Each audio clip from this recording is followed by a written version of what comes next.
आपको बता दें कि पितामह भीष्म स्वयं चाहते थे कि अब इस धरती से मेरे जाने का वक्त हो चुका है और अपने प्रतिज्ञा पूर्ण करने अम्बा भगवान शिव से प्रदान पा शिखंडनी के रूप में जन्म ले चुकी है। वह स्वयं पांडवों को अपने मृत्यु का रहस्य बताते हैं, इसलिए इसको छल की श्रेणी में नहीं रखा जा सकता है। महाभारत युद्ध का पहला छल अभिमन्यु को कई महारथियों के द्वारा मिलकर मारना ही माना जाता है। इस युद्ध में भगवान श्री कृष्ण स्वयं चाहते थे कि युद्ध का नियम भंग हो। जिस दिन गुरु द्रोण के द्वारा चक्रव्यूह का रचना किया गया था, उस दिन सुशर्मा से युद्ध करते करते श्री कृष्ण रथ को युद्ध के मैदान से कोसों दूर ले जा गए। पांडवों में अर्जुन के सिवा और कोई चक्रव्यूह का भेदन नहीं जानता था। अभिमन्यु अपने माँ के गर्भ से चक्रव्यूह भेदन का कला सीखा तो जरूर, परंतु वह भी अधूरा। कौरव भी यही चाहते थे कि अर्जुन युद्ध के मैदान से दूर रहेगा तो युधिष्ठिर को मजबूरन चक्रव्यूह के लिए आना पड़ेगा और पांडवों की पराजय हो जाएगी।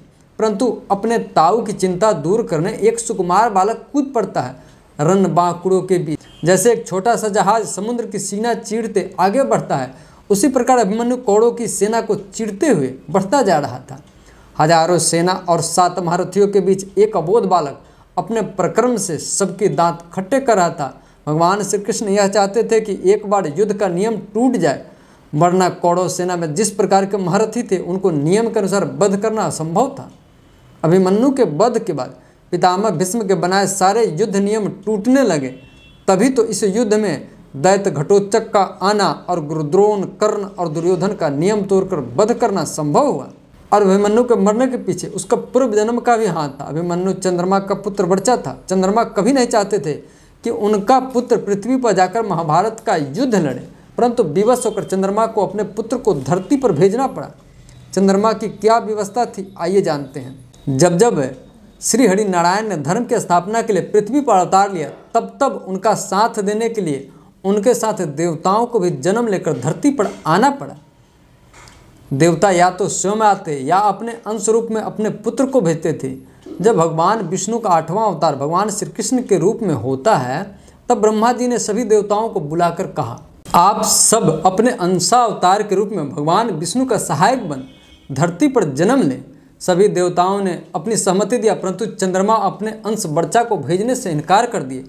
तब देवराज इंद्र के साथ अन्य देवताओं ने चंद्रमा पर दबाव डाला कि धर्म की स्थापना के लिए भगवान ब्रह्मा का आदेश सिर्फ कर्तव्य ही नहीं, हमारा धर्म भी है, इसलिए आप और आपका पुत्र इससे विमुख नहीं हो सकता। देवताओं के तमाम दबाव पर चंद्रमा विवश तो हुए, परंतु देवताओं के सामने एक शर्त रखी कि उनका पुत्र बच्चा अधिक समय तक पृथ्वी पर वास नहीं करेगा और स्वयं नारायण के कुल से जन्म लेगा और महाप्रकर्मी भी होना चाहिए कि उसकी कृति तीनों लोक में फैले। तब चंद्रमा का पुत्र बच्चा भगवान श्री कृष्ण की बहन सुभद्रा के कोख से जन्म लिया और अल्पयायु में ही ऐसा प्रकर्म कर दिखाया कि उसकी कृति का यश तीनों लोक में फैल गया। एक तरफ चंद्रमा का वचन और दूसरी तरफ पांडवों की जीत और अधर्म का नाश, इन दोनों कारणों की वजह से भगवान श्री कृष्ण ने अभिमन्यु को नहीं बचाया। अगर अभिमन्यु की भूमिका युद्ध के अंत तक होती तो श्रेष्ठ धनुर्धर कौन होता, कर्ण, अर्जुन या अभिमन्यु? कमेंट कर बताएं। और चैनल पर नए हैं तो चैनल को सब्सक्राइब कर दें, बेल आइकन को दबा लें और वीडियो को शेयर भी करें। नमस्कार।